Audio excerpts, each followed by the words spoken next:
It is a groundbreaking moment in the National Football League. For the first time, an active player has come out as gay. My heart kind of skipped a little. Wow, this is the moment. It's happening right now.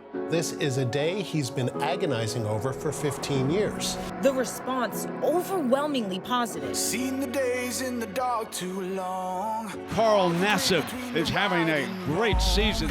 Takes a warrior to sing this. Times are changing. The league is changing. Society is changing. I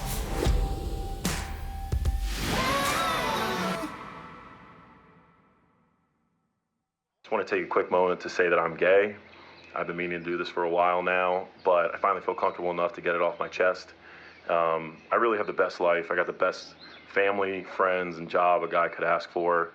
I'm a pretty private person, so I hope you guys know that I'm really not doing this for attention. I just think that representation and visibility are so important. Coming out, laying out your truth, your story, and doing it for the good of others. I was really proud of him for that. For people in the LGBTQ+ community, you know, it shifted our world. One of the reasons why I felt a little bit reserved of even going to a Division I school was because I knew I was gay. He can openly be himself, and he doesn't have that weight on his shoulders of hiding his sexuality. You know, when I was closeted and playing, it was consuming to me.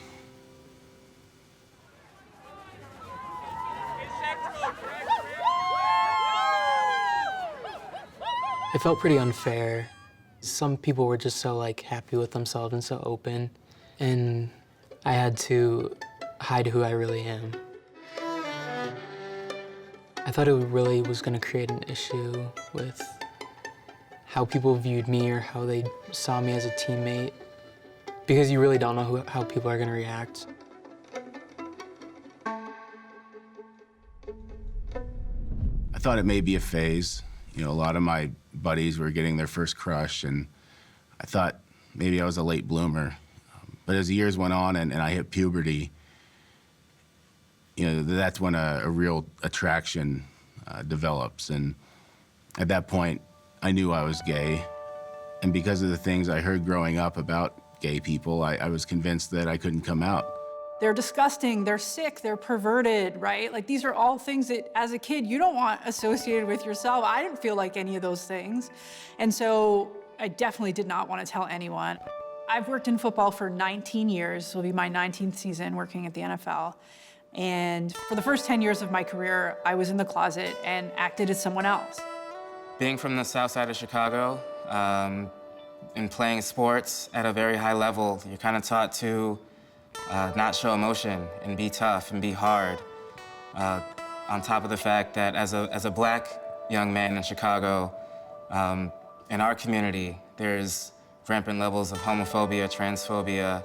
I went and looked at chat rooms and that were all about talking about how can you not be gay? How can you stop these feelings? And I found some websites of conversion therapists that actually suggested that some of my love for sports and the fact that my mom had put me into baseball when I was 5, maybe that caused it. And these websites had some advice for people like me. Wear a rubber band around your wrist. And anytime I had a thought about a girl, I'd snap that rubber band. In what was supposed to be something like Pavlovian conditioning that would make it so I would stop having those thoughts. It didn't work, obviously, but it did hurt. And it really set the pattern for a habit of self-harm that I fought against for years.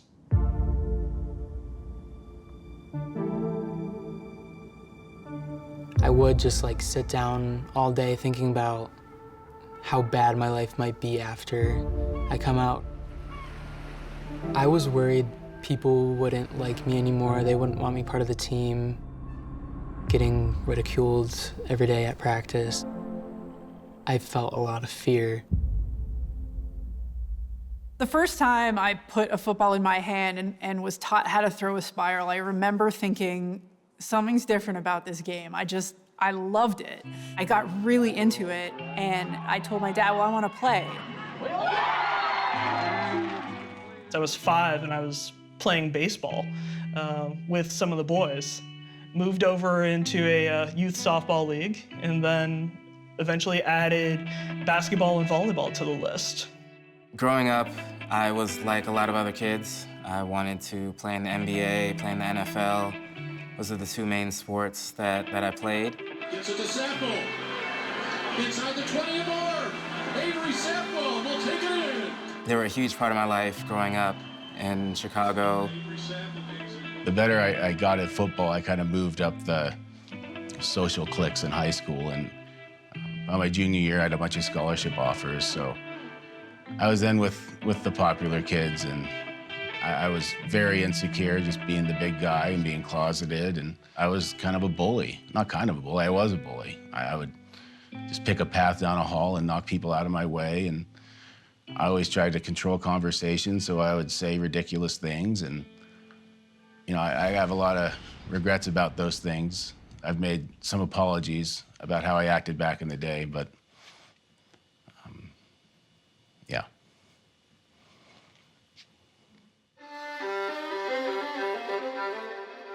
I was 14. It was at the end of the football season, and I started hearing that there was a rumor going around about me that I was gay, and I knew that it was going to spread quickly. I was just terrified that people would find out. Throughout my experience, I've definitely heard a lot of words used to degrade people that are offensive to people in my community. Fag, queer. Fairy. Dyke. Faggot. Lesbo. You know, as a kid, I couldn't process and understand whether they were kidding or not, or whether it was out of hate or ignorance. And so I took the things I heard to heart, and they stuck with me for a very long time. In my little underdeveloped brain growing up, I was trying to figure out a plan for how to figure out this life. And the only thing I could think of was just live your life until you're 40 and then die. Because to me at 40, that was the time when, if you're not married, people are gonna start to consider you gay or think that you're gay, and that was not a possibility for me. One day, my mother asked me, "You do like boys, right, Casey?" I responded, "What would you say if I said not exclusively?" I was at that time, I was actually driving her to the bar. She was gonna go out that night. And her response was, "Drive faster." When I came home 3 days later, hoping that she had cooled down, I found that she'd changed the locks, and there was a bag of my clothing outside. She wouldn't open the door no matter how much I cried. I was convinced that family wouldn't accept me, and I was also convinced that football was the only thing that could keep me closeted. I was taking an extreme amount of opioid painkillers. You know, my plan was to end my life when football was over. I knew football was coming to an end, and our trainer noticed I was acting funny, and he sent me to speak to a psychologist. After talking with Dr. Wilson for quite a while, I decided to come out to her. I'd never said the words "I'm gay" out loud before, and it took a lot for me to actually say that. But when I did, she stood up and gave me a hug and told me I wasn't the first player to tell her. I actually hope that like one day videos like this and the whole coming out process are just not necessary. But until then, you know, I'm gonna do my best and do my part to cultivate a culture that's accepting, that's compassionate, and I'm gonna start by donating $100,000 to the Trevor Project. You know, for me personally, that was one of the most poignant parts of his coming out story. You know, the Trevor Project saves young LGBTQ+ lives, period, right? They are at the forefront of providing a safe space for all of us, me included, to talk through what we're going through. The strenuous nature of having to come out and having to put yourself out there. Even back when I was closeted, I remember calling their hotline once, you know, so I know firsthand what they can do.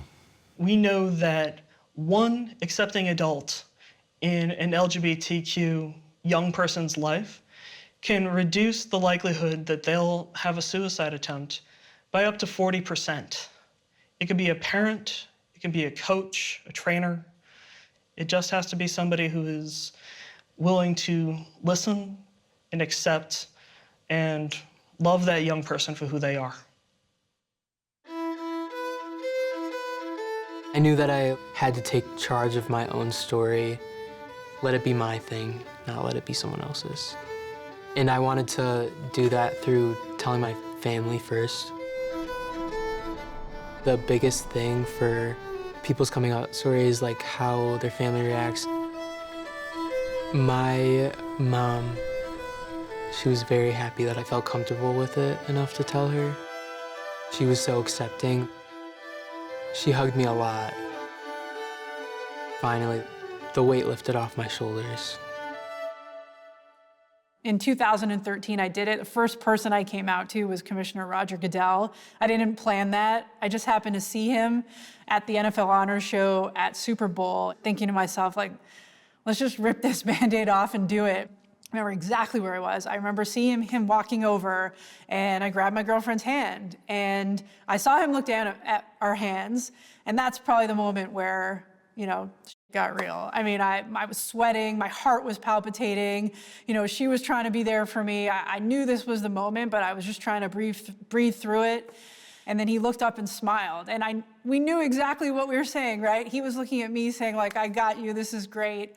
You have nothing to worry about. And he just gave me a big hug, and he didn't need to say any words, right? To me, that's what acceptance looks like. At the time I came out, there were 6 openly gay NCAA football players. I was the first 2-time black captain of my team, and to my knowledge, the first openly gay football player at Amherst. Our head coach, E.J. Mills, wanted to do a pride game specifically for football.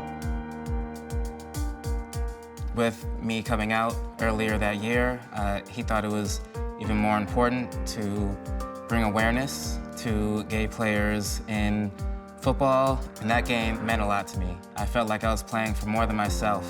Very soon after I came out publicly, I received an email from a guy. I didn't know him. In his email, he told me that his daughter had come out to him, and he had basically disowned her. And he said that seeing my story made him reconsider his position and reach back out to his daughter. So, you know, just one thing like that, I feel like makes it all worth it. I would love for people to see me as a brother, son, Wife, leader, champion, football player, mother, role model, friend, human.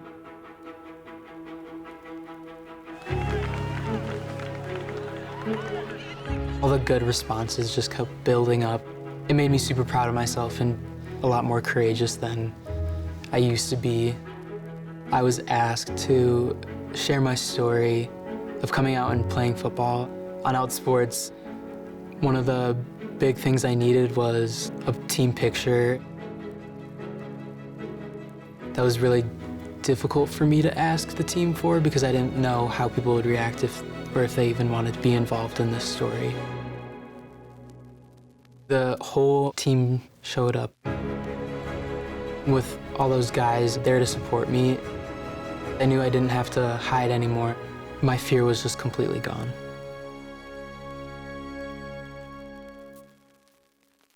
For those who might not understand, the most important thing for you to understand is that we are living our true lives. It would go a long way if people truly understood and believed that being gay, bi, lesbian, what have you, is not a choice. No one's gonna choose to make their life more difficult. My mother didn't understand at first. It took her a long time. But she did eventually come to embrace me for all that I am. The day finally came that she was proud of the work that I did. Before she passed away, she actually campaigned with me against Proposition 8. I think 11 and 12-year-old kids that play football prior to Carl Nassib coming out didn't think that they could be a gay football player. But after Carl came out, His jersey was the #1 selling NFL jersey in the country, and that really speaks to how the country reacted to him coming out. And kids pay attention to stuff like that. It gives youth someone to look up to that is playing at the highest possible level, you know, as an openly gay man. Carl Nassib's story changes that narrative by seeing somebody who is succeeding, being their true self, and it makes it seem like you can achieve all those things and greater. That's an interception by Nassib. Oh, and he doesn't want to come down. He would not come down. That visibility and representation just helps people have the hope and the strength to just keep going in their sport and just keep pushing themselves to do what they love. He's buried, and that was Carl Nassib. When Carl decided to put out that video and come out as an out, proud gay man, it got everyone in the football world talking about us, talking about our community, talking about the Trevor Project. And that dialogue and that representation moved us all a step forward in this country, and we're all forever grateful to you.